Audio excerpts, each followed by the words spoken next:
Where's the villain? Let me see his eyes. If you would know your wronger, look on me. Art thou the slave that with thy breath killed mine innocent child? Yea, even I alone. No, not so, villain. Thou beliest thyself. Here stand a pair of honorable men, and a third who had a hand in it has fled. I thank you, princes, for my daughter's death. Record it with your high and worthy deeds. It was bravely done if you bethink you of it. I know not how to pray your patience, yet I must speak.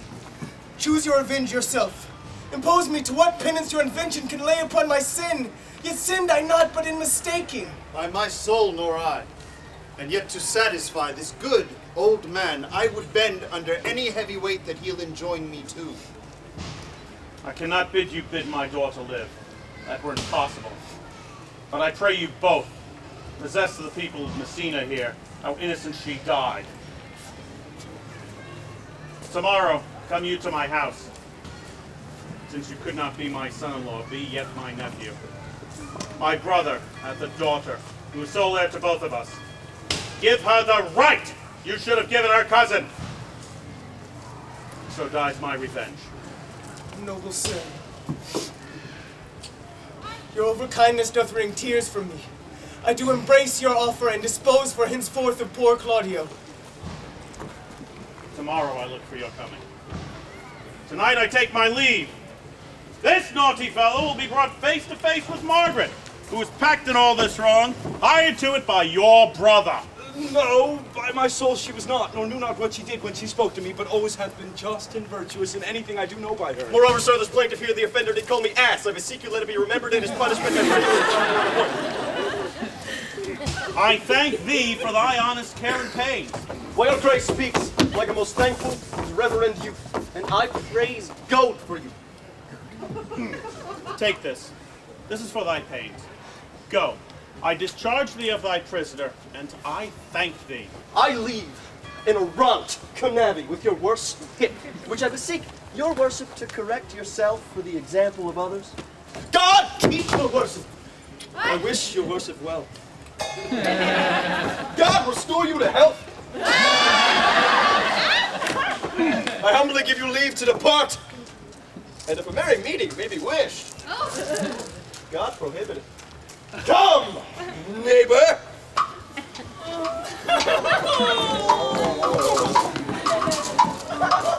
My lords, until tomorrow, farewell.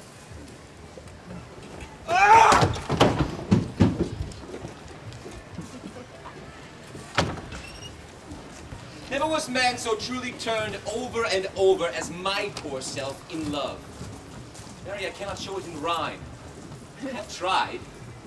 I can find out no rhyme to lady, but baby. Childish rhyme. For scorn, horn. A hard rhyme. For school, fool. A babbling rhyme. Very ominous endings. No, I was not born under a rhyming planet, for I cannot woo in festival terms. Sweet Beatrice, wouldst thou come when I called thee? Yea, Signora, and depart when you bid me. Stay but till then. Then is spoken very well now. And yet, ere I go, let me go with that I came, which is with knowing what hath passed between you and Claudio. Only foul words. And thereupon I will kiss you. Foul words is but foul wind, and foul wind is but foul breath, and foul breath is noisome. Therefore I will depart unkissed. Thou hast frightened the word out of its right sense, so forcible is thy weight. I'll tell thee plainly. Claudio undergoes my challenge, and either I must shortly hear from him, or I will subscribe him a column. And I pray you now tell me, from which of my bad parts did you first fall in love with me? Blow them all together, which maintain so politic a state of evil that it will not admit any good part to intermingle with them.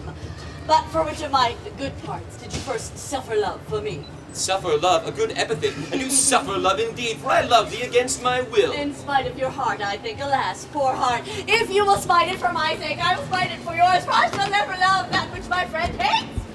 Thou and I are too wise to woo peaceably. Old instance, Beatrice. Now tell me, how is your cousin? Very ill. How do you? Very ill, too.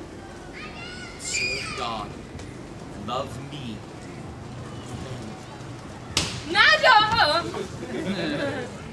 You must go to your uncle's. It is proved my lady hero hath been falsely accused. The prince and Claudio mightily abused, and Don John, who is the author of all, is fled and gone.